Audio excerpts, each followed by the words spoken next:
Então, chegamos na geração agora da Mishnah. Na época da Mishnah, a gente chega no papel de transmissão aqui do Rabi Yuda, Rabi Shimon e também o Rabi Shimon, que foi conhecido como Rabbeinu Hakadosh. O Rabbeinu Hakadosh, nessa época, o Rabbeinu Hakadosh era um homem muito rico, tá? Um homem que tinha muitas posses. Ele conseguiu reunir praticamente os melhores rabinos de sua época. Se a gente poder imaginar que todos os rabinos que podem nascer em várias gerações, cada rabino da época do Rabbeinu Hakadosh teria condição de ser um líder em cada geração, e eles nasceram todos na mesma época, todos na geração dele. Ele conseguiu reunir todos esses sábios na época e com eles coletar todas as informações para então fazer a codificação da Mishnah. A Mishnah então passa a ser transcrita aqui, né? Ou seja, todas as ordens que tinham sido dadas a Moshe Rabbeinu, que o mesmo transmitiu para Josué Pinhas, que o mesmo transmitiu para cada geração dos profetas, cada geração transmitiu a sucessiva geração seguinte, e que chegou até a época da grande assembleia, depois passou por cada sábio na época do segundo templo, depois da destruição do segundo templo, continuou passando de geração em geração. Todo esse conhecimento, ele entrou na Mishnah. E ele foi registrado na Mishnah. Então, esse conhecimento, ele precisou ser registrado. E agora a gente vai explicar o porquê que a Torá oral ela foi compilada. Na verdade, a perseguição estava aumentando de uma forma muito grande contra os judeus nessa época. Não somente essa perseguição ela estava aumentando muito, como também o Império Romano estava se expandindo, estava crescendo e estava também implantando uma forma de governo que procurava varrer do mapa todas as culturas, todas as formas de pensamento diferentes. E então foi necessário ser compilada por isso, para a preservação da Torá oral. Então é por isso que ela foi compilada. Essa compilação se deu de primeira forma a Mishnah. Vamos lembrar que o Talmud, ele é a Mishnah e a Gemara, tá? Então aqui nós temos a primeira parte do Talmud, já compilado, a Mishnah.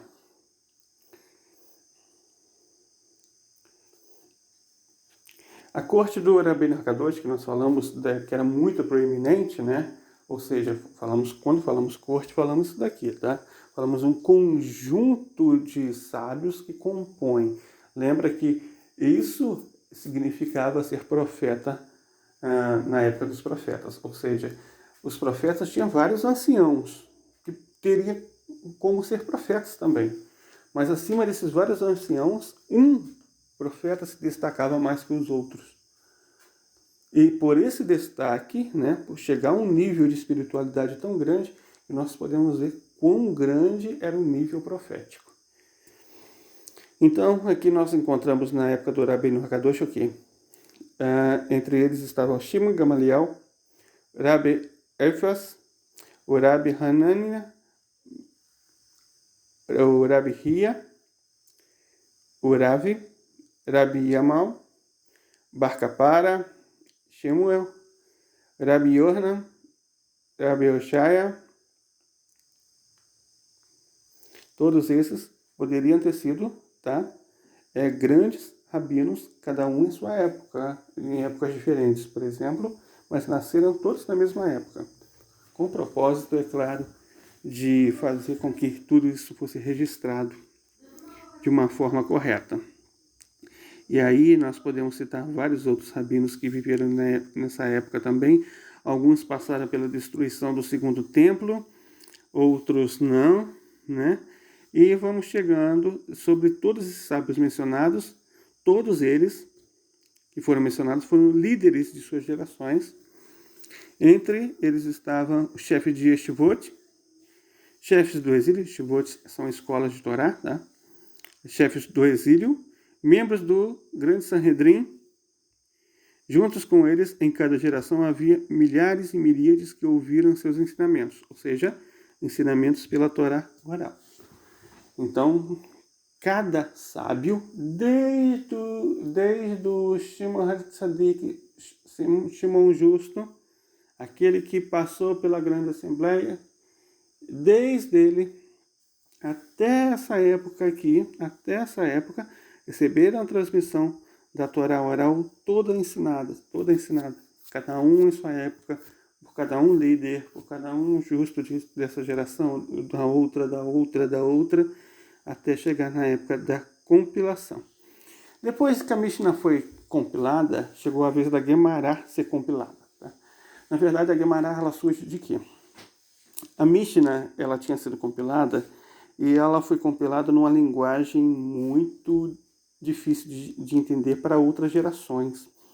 Então, para quem já leu a Mishnah, ou leu alguma coisa da Mishnah, por exemplo, Pirkei Avot, é da Mishnah, tá? Ética do Sinai. E, então, na verdade, é o Tratado Avot, né? É da Mishnah. E você vai ver que ele é feito de quê? De sentenças, né?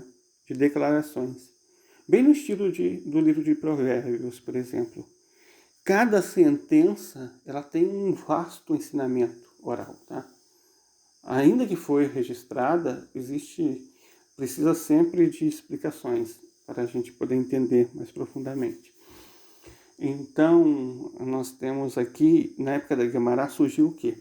Surgiu alguns debates no bom sentido, sobre um só tema. Vários sábios debruçavam sobre aquele tema, explicando o que significava. O que significa isso, o que significa aquilo. A Guemará, ela traz essas explicações, tá? Muitas vezes você vai ver 3 sábios falando sobre o mesmo tema, cada um trazendo uma notícia nova. Notícia nova, não. No caso, não seria notícia nova. É um ensino, né? Um ensino que traz mais clareza, um reduche. Então, cada um trazendo um ensino que traz mais clareza. E esses ensinos que trazem essa clareza, tá? Que abordam de uma forma mais clara, às vezes você tem um rabino que ensinou uma coisa, o outro ensinou outra, mas na verdade não são contradições, tá? São que essas opiniões elas se encontram dentro de um ponto e se equilibram para a construção de algo positivo. Não de que um está certo ou está errado. Não é um que está certo ou está errado. Ambos estão certos, mas devemos equilibrar essas opiniões.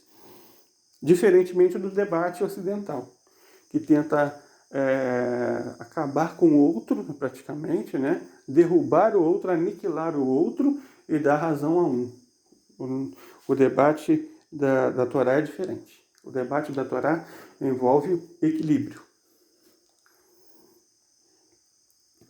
Então a Guemará ela foi compilada, esclarecendo vários pontos, né? Explicando os seus detalhes, por exemplo, o que é permitido, o que não é permitido, como fazer isso, como não fazer isso, de que forma faz Netilat Yadayim, por exemplo, ou então de que forma, quando que inicia o serviço de Shacharit, que momento da manhã se inicia, até quando se pode fazer a Minhá. São detalhes assim que são abordados. O que pode se comer, o que não pode se comer, como se come, de que forma, tudo isso é abordado então dentro da Guemará. Então, Raviash inclui no Talmud todo esse corpo de conhecimento recebido desde a era de Moshe Rabbeinu até a era dele. Então, eu acho que praticamente na Guemará ele aborda todo esse vasto conhecimento. E aqui nós chegamos em 1349 até 4.349 até 4.798 na era dos Geonim. Para quem não sabe, um Geonim é o plural de Gaon. O Gaon era um gênio na sua geração, né? foi o nome, a nomenclatura que foi dada para os gênios. Ou seja, nessa época não tinha um Sanhedrin mais, não tinha muitos sábios por aí, tá?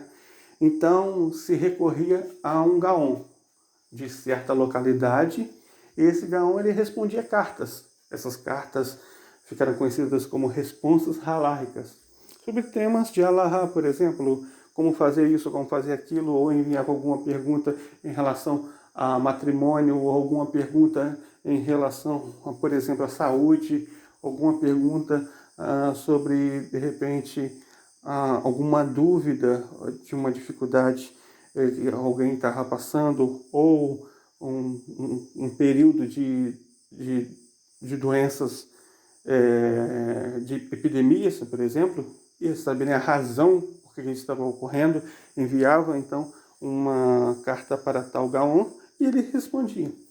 Esse era o processo de responsas haláricas.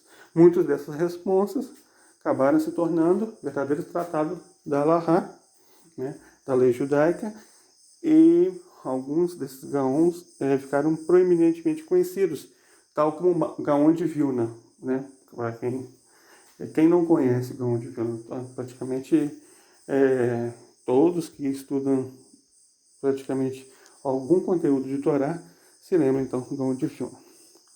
Então aqui, 4.798, é claro que aqui chega na época de então do Maimônides, que, né, e aqui a gente está lendo aqui uma introdução do Maimônides.